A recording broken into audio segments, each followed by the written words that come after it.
Representative Ayanna Pressley just shut down Russ Vought in a fiery showdown. She asked him to give one reason why companies should be able to harass cancer survivors over medical bills. He said they shouldn't be able to harass, but the rules he changed were specific. She said he doesn't have one good reason. She called him a self-proclaimed Christian nationalist. She said he is incompetent, cruel, and callous. This makes no sense. You are as incompetent as you are cruel and callous. Seriously, there are millions of families who have had to deal with an unexpected medical crisis, including yours, I'm sure. She said the only people who should be ashamed of medical debt is the Republican Party. She said they have obstructed progress for affordable health care at every turn. She said he gutted the CFPB. She said he dropped settlements worth $360 million. She said the American people deserve better. He tried to respond. She told him she didn't ask him to speak. She yielded. Let's watch. Gentleman yields back. The chair recognizes the gentlewoman from Massachusetts, Ms. Pressley, for 5 minutes. Director Vought, I too I'm glad that you're leaving. Sadly, your harm will remain for generations to come. I have every reason to believe that history will judge you harshly, especially in that you were a key author of Project 2025. Again, implications that we'll be feeling for generations.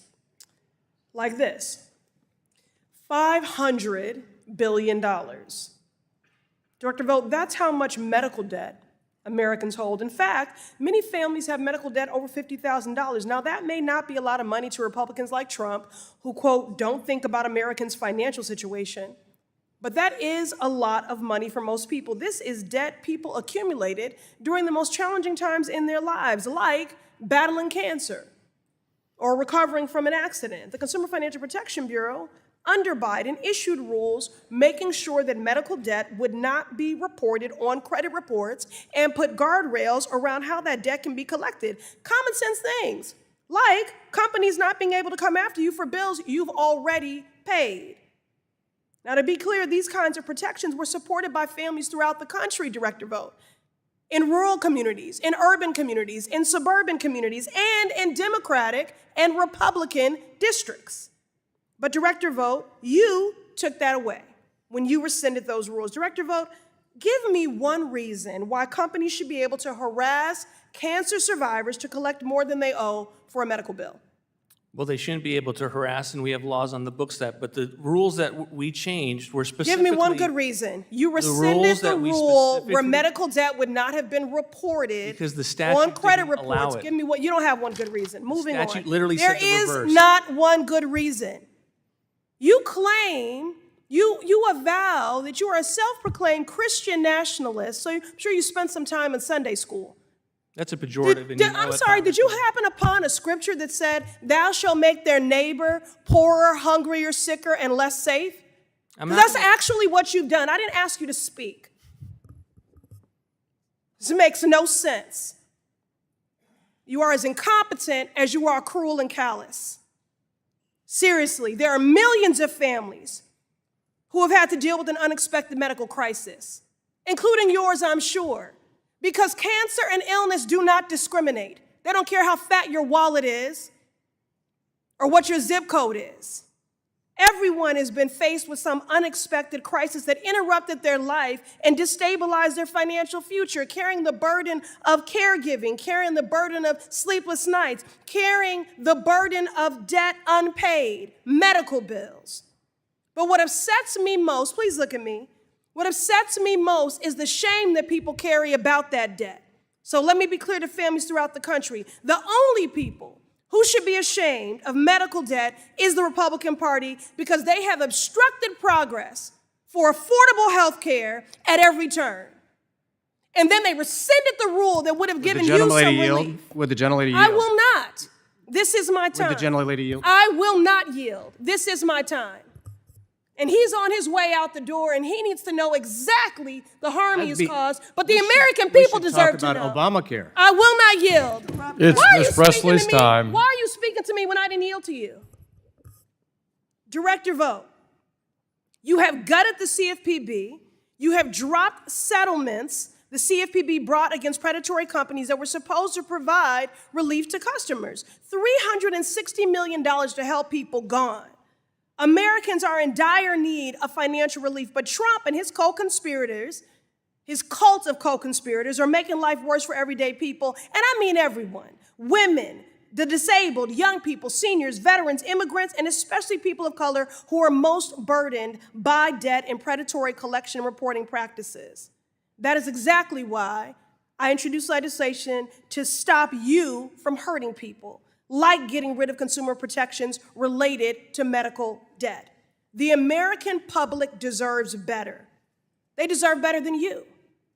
They deserve a CFPB director who puts the consumer protection in this, who actually gives a damn, instead of attacking hardworking families who are financially trapped by Trump's reckless policies. Consumer protection should not be a partisan issue or a political game.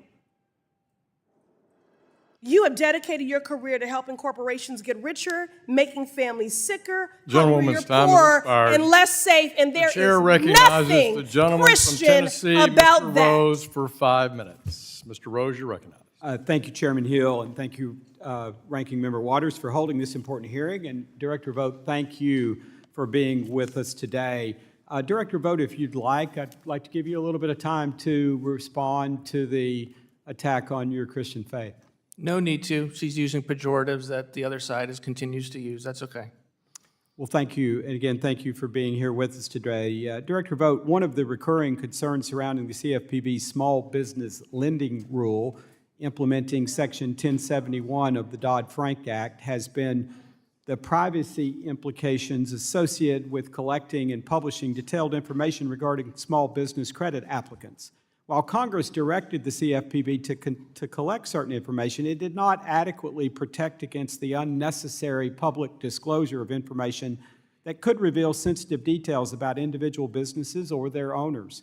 Small businesses deserve confidence that proprietary financial information submitted to comply with federal law will be appropriately safeguarded and that transparency does not come at the expense of privacy. That is the reason I introduced the Bank Loan Privacy Act to require the CFPB to clarify through notice and comment rulemaking how this information will be published while better protecting confidential information. Could you discuss how the CFPB can fulfill its statutory obligations under Section 1071 while ensuring that sensitive information regarding small businesses is protected from unnecessary public disclosure? We agree. We are going to, in the absence of your bill, we're going to put it through notice and comment to make sure the public has a chance to comment on it. Thank you. I appreciate that greatly. Effective regulation requires agencies to prioritize finite supervisory resources, and you've talked about that today, where they are most needed, frankly. Institutions with strong compliance management systems, histories of cooperation, and low-risk business models should not necessarily be subject to the same supervisory intensity as firms with repeated compliance failures or evidence of consumer harm. A risk-based supervisory framework not only allows the CFPB to focus on its greatest threats to consumers, it also reduces unnecessary regulatory burdens on responsible institutions that are making good faith efforts to comply with the law. Representative Ayanna Pressley just delivered a masterclass in how to hold a witness accountable for the harm he has caused to American families. She did not come with a speech. She came with the facts of medical debt. She came with the stories of cancer survivors. She came with the shame that people carry, and she left no doubt about the answer. The exchange between Pressley and Vought was not just a routine hearing. It was a confrontation about the fundamental question of whether the government will protect consumers or protect corporations. Pressley began by laying out the facts. She said Americans hold $500 billion in medical debt. Many families have medical debt over $50,000. This is debt people accumulated during the most challenging times in their lives, like battling cancer or recovering from an accident. She said the CFPB under Biden issued rules making sure that medical debt would not be reported on credit reports. It put guardrails around how debt can be collected. It stopped companies from coming after people for bills they already paid. She said these protections were supported by families in rural, urban, and suburban communities in Democratic and Republican districts. She said Vought took that away when he rescinded the rules. Pressley then asked a simple question. Give me one reason why companies should be able to harass cancer survivors to collect more than they owe for a medical bill. Vought said they shouldn't be able to harass, but the rules he changed were specific.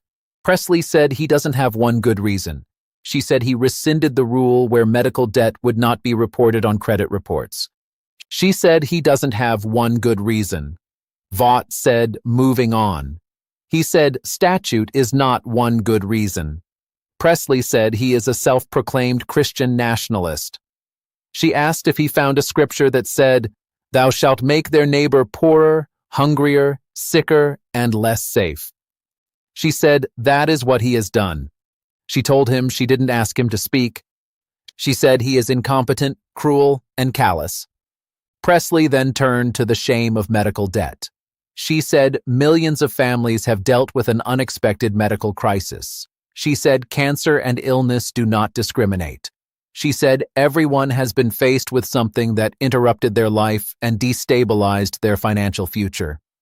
She said people carry the burden of caregiving, sleepless nights, and unpaid medical bills. She said what upsets her most is the shame that people carry about that debt. She said the only people who should be ashamed of medical debt is the Republican Party because they have obstructed progress for affordable health care at every turn.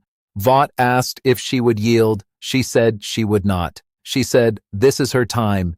She said he is on his way out the door and he needs to know the harm he has caused. Pressley then said Vought gutted the CFPB. She said he dropped settlements the CFPB brought against predatory companies. She said $360 million to help people is gone. She said Americans are in dire need of financial relief. She said Trump and his co-conspirators are making life worse for everyday people. She said she means everyone, women, the disabled, young people, seniors, veterans, immigrants, and especially people of color.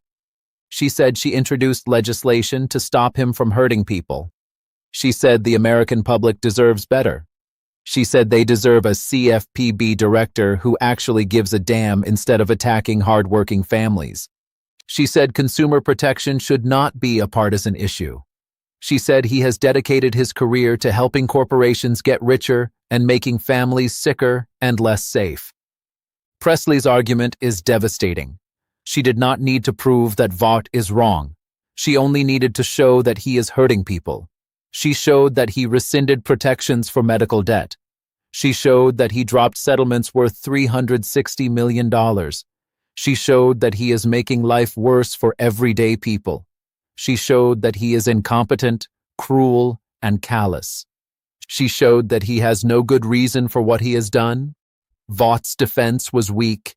He said they shouldn't be able to harass. He said the rules he changed were specific. He said moving on. He did not provide a good reason. He did not defend his actions. He did not explain why he rescinded the rules. He did not explain why he dropped the settlements. He said, moving on. That is not a defense. That is an evasion.